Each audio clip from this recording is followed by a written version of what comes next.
I mean, listen, Rite Aid's got the deals. I'm a guy that likes deals. I shop. I go to like 5 different grocery stores to try to find deals. I need to go to Butcher Box now because they have a good deal as well. But anyway, Phils lose last night. If you stayed up for it, sorry. That was a horrible game, losing 1-0 in extra innings. And it's another instance where they can't get the Ghost Runners home. And if you can't get Ghost Runners home, guess what? You're probably not going to win the game.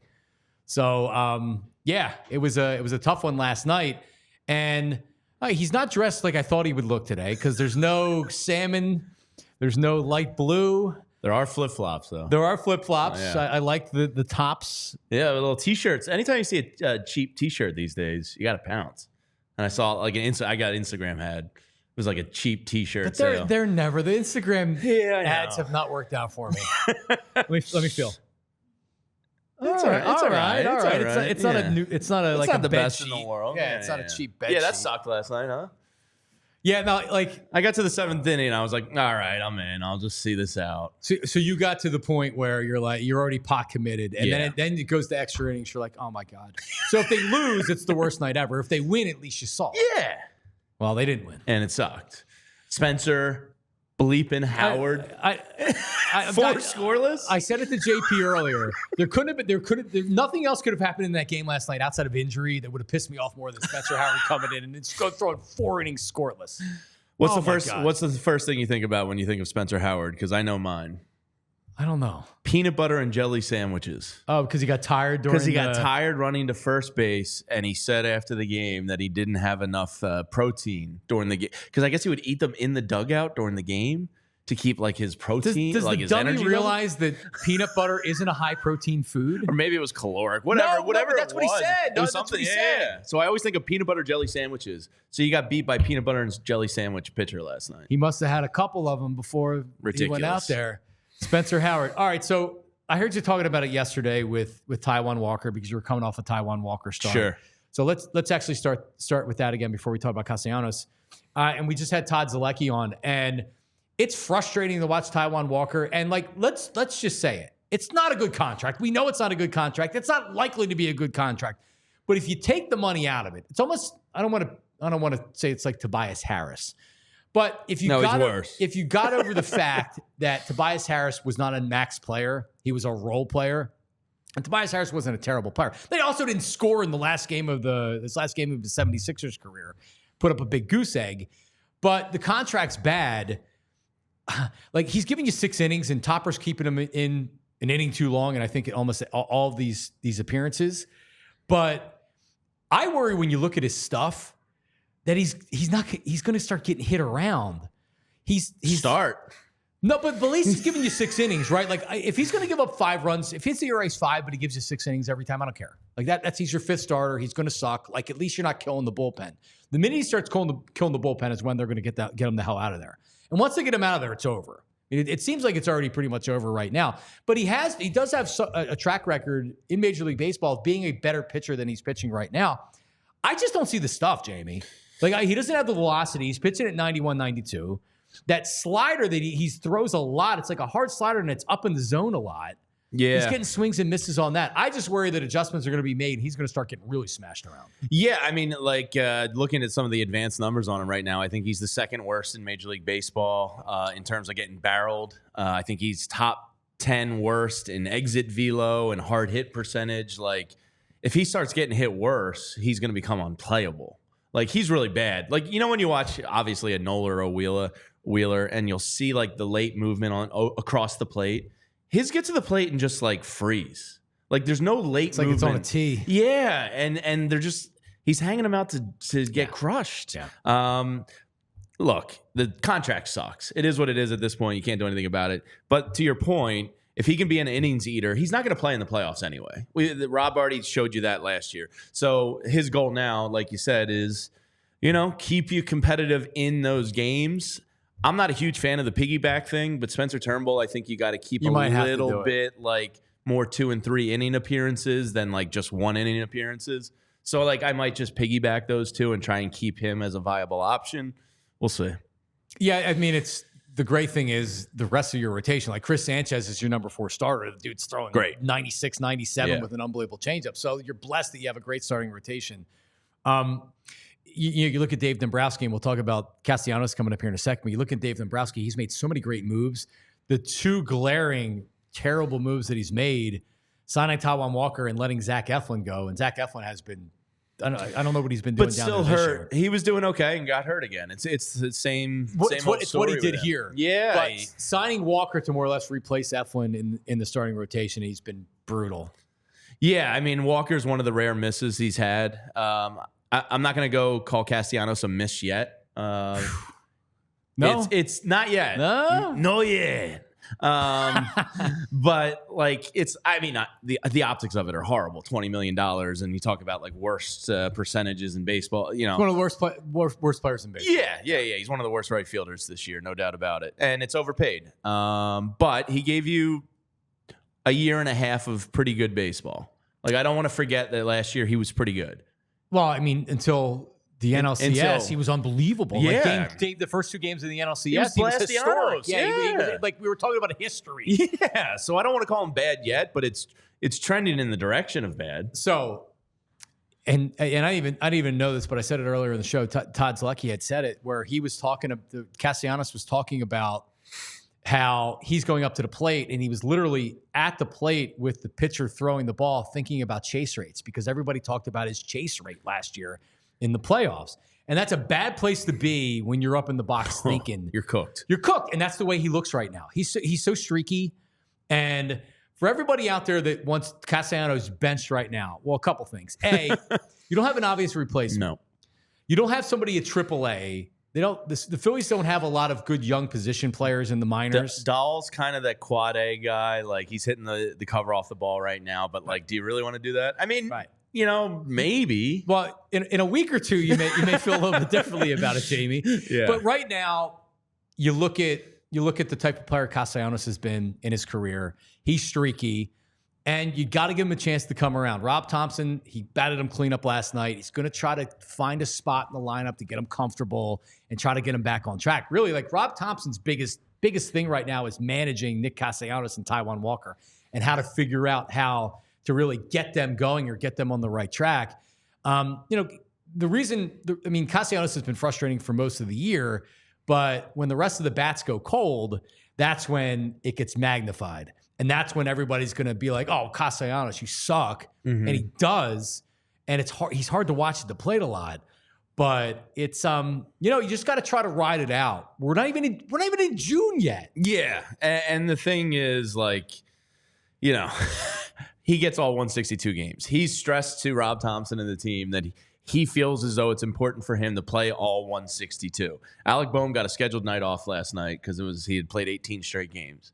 He comes on the night of a butchering in the field. Right. Coincidence? Right. Yeah, right. They always tell you it's scheduled. Yes. But, like, if Alec Boehm can get a breather or a night, like, why does Nick Castellanos get 162 games? Well, to your point, he shouldn't. But more to your point, Rob Thompson's a player's manager. Oh, yeah. So he's going to have his guys back. I can't tell you how many times last year that I was like, what are you doing? You got to get that guy in the lineup. And he would hit a home run that night. Of course. Yeah. So Rob...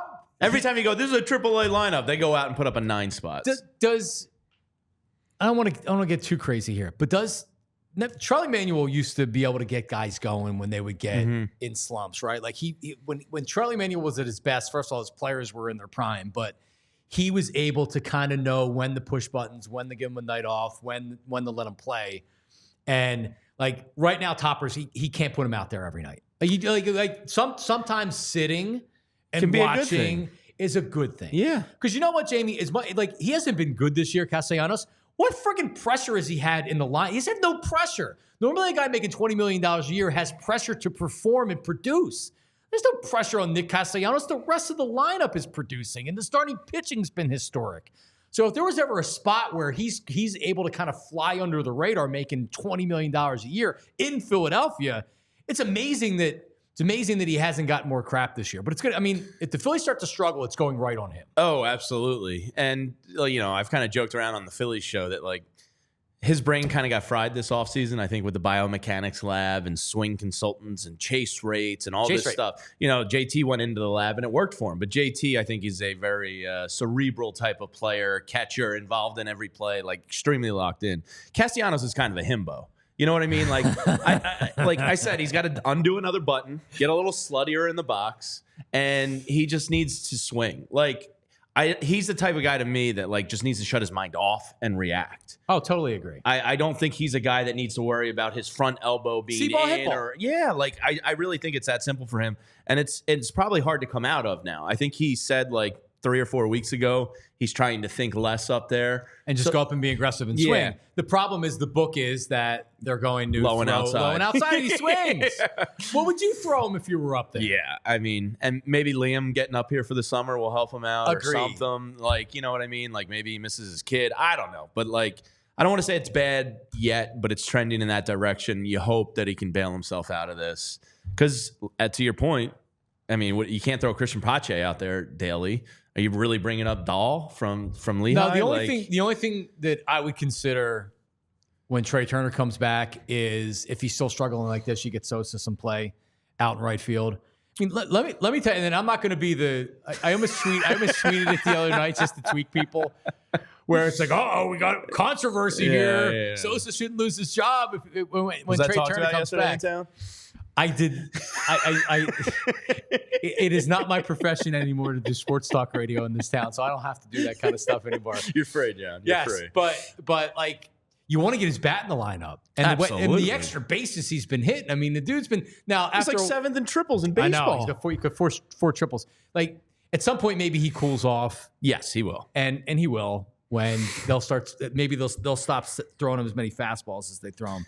But yeah. So you may see. And you know what? You can also get a platoon veteran outfield bat near the trade deadline. You can put in there at right field. I'm growing increasing. I think every playoff team adds a bullpen arm, right? Like you can never have enough bullpen arms come playoff time. But I'm increasingly growing in the camp of either you got to play Marsh more and give him a chance to hit lefties and see if it's because I looked it up last night. I think it's 35 at bats versus lefties, which isn't a huge sample size, but he's hitting like. There's 18 strikeouts in those 35 at bats. He's hitting like 140 or something. And the thing with Castellanos, his defense isn't good. No.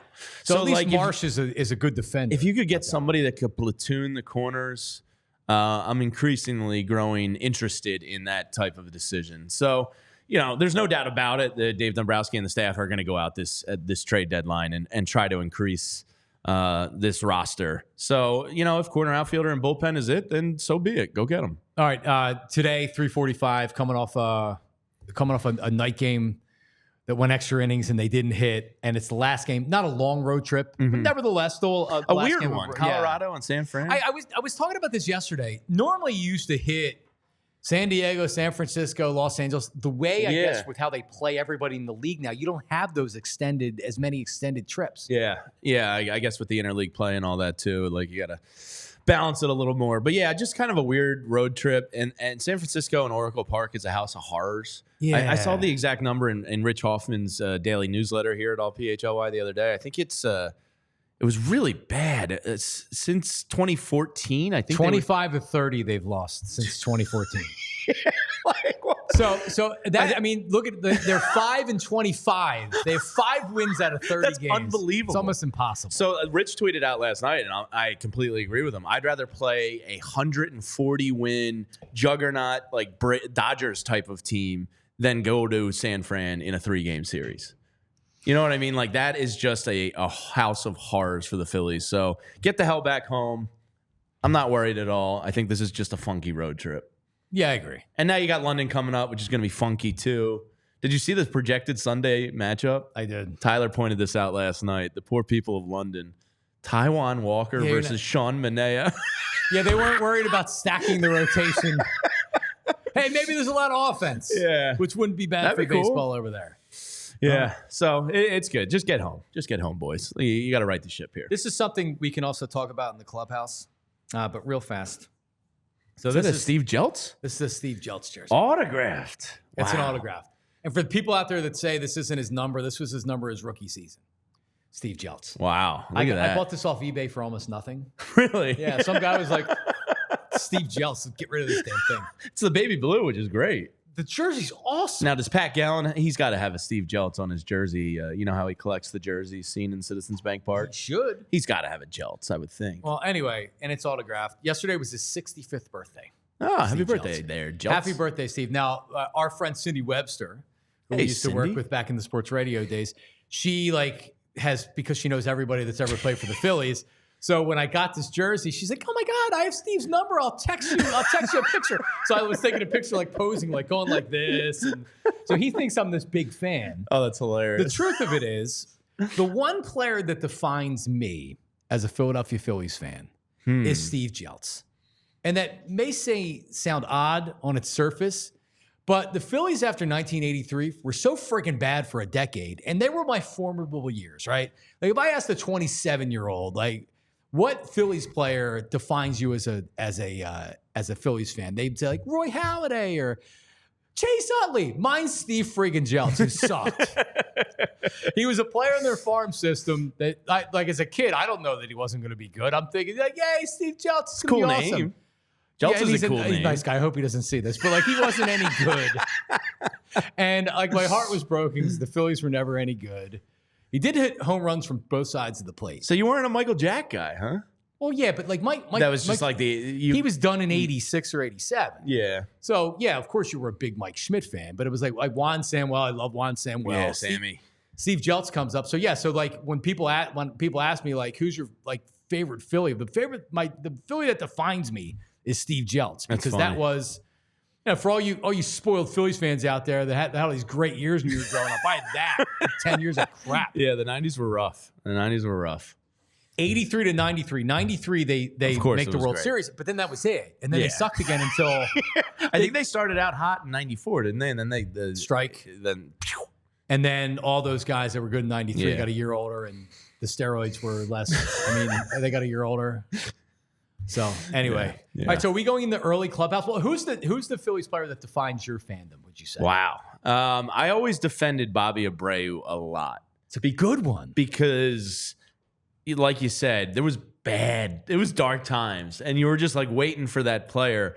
And I thought Bobby Abreu was criminally underrated in this town. Just because he made right field look effortless. The guy, just go look at his baseball reference That's page. one way of putting him in right. Well, he's not Aaron Rowan, John. He's not going to run into any walls, but he had a cannon of an arm. He played the position pretty well. He walked. He hit for power. He was just he was the light at the end of the tunnel of some bad Phillies years. So that's a great answer, because I remember Bobby Abreu. He used to come up to the plate and he'd go down 0-2 almost every at bat. He was more comfortable at 0-2, and then he would work the count, single. Yeah. Gave you great at bats. It's something, I don't know. The guys with the ability with two strikes is pretty impressive. You're seeing it with Bohm right now. Even Stott too has shown you an incredible ability with two strikes against them. So that's baseball to me is one with two out runs and scoring when the pitcher thinks he's out of it. When you just demoralize a pitcher after a 10 pitch at bat and two strikes, and you get a big double or an RBI, that's where games are won to me. All right. Well, listen, we're going into the clubhouse. Is that what we got? Are you sticking around for a clubhouse? I know you're going at 11 o'clock. Yes, we are 11 o'clock Philly show, so I'm probably going to bounce out and do a little bit of all right, well, final go get ready. preparation. Yeah, good hanging out. Go get ready. Go Phils. Get back east. Jesus. Right, there he is. We all silly like the mayor.